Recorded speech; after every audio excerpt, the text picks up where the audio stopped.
பருவமாற்றத்தால் ஏற்படும் நோய் தொற்றுகளை எவ்வாறு எதிர்கொள்வது, மருத்துவர்கள் கூறும் அறிவுரைகள் என்ன என்பது குறித்து இந்த செய்தி தொகுப்பில் காணலாம்.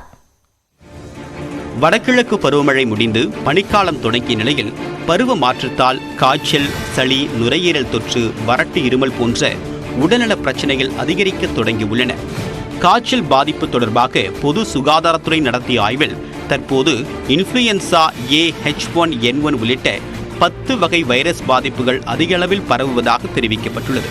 அதே நேரம் கொரோனா தொற்று பற்றி மக்கள் அச்சப்பட தேவையில்லை என்றும் அறிவுறுத்தப்பட்டுள்ளது.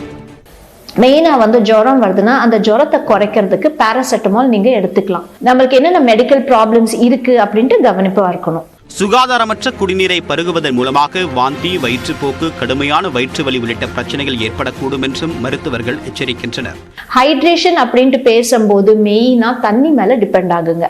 இந்த டைம்ல எனர்ஜி ட்ரிங்க்ஸ், சூப்ஸ் அப்படின்ட்டு நீங்க போகணும்ட்டு எல்லாம் அவசியம் இல்லை. தண்ணி, water is the best hydration for you.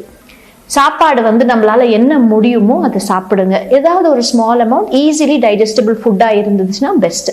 இந்த காய்ச்சல் பாதிப்புகள் உடல், தலை, முதுகு உள்ளிட்ட பகுதிகளில் அசௌகரியமான வலியை ஏற்படுத்தும் என்றும் சிறுநீரக தொற்று உள்ளிட்ட பாதிப்புகளையும் ஏற்படுத்தக்கூடும் என்றும் மருத்துவர்கள் எச்சரிக்கின்றனர். டெய்லி எக்ஸசைஸ் பண்ணுறது, பிரீதிங் எக்ஸசைசஸ் பண்ணுறது, ஹெல்த்தியாக சாப்பிட்றது, ஃப்ரூட்ஸ் அண்ட் வெஜிடபிள்ஸ் நிறைய இன்க்ளூட் பண்ணுறது, வெயிட் அந்த அப்ரோப்ரியேட் BMIல மெயின்டைன் பண்ணுறது, இது எல்லாமே ரொம்பவே இம்பார்ட்டன்ட். பனிக்காலத்தில் சென்னை போன்ற இடங்களில் பனிக்காற்றுடன் புகையும் சேர்ந்து வருவதால் நுரையீரல் தொற்று பாதிப்பு அதிகமாக ஏற்படுவதும், மூச்சு திணறல் மற்றும் ஆஸ்மா நோயாளிகளுக்கு பெரும் பாதிப்பை ஏற்படுத்தக்கூடிய வகையில் இருப்பதாகவும் மருத்துவர்கள் எச்சரிக்கின்றனர். பர்டிகுலர்லி பார்த்தீங்கன்னா இந்த COPDன்னு சொல்லுவோம், கிரானிக் அப்ஸ்ட்ரக்டிவ் பல்மரி டிசீஸ்.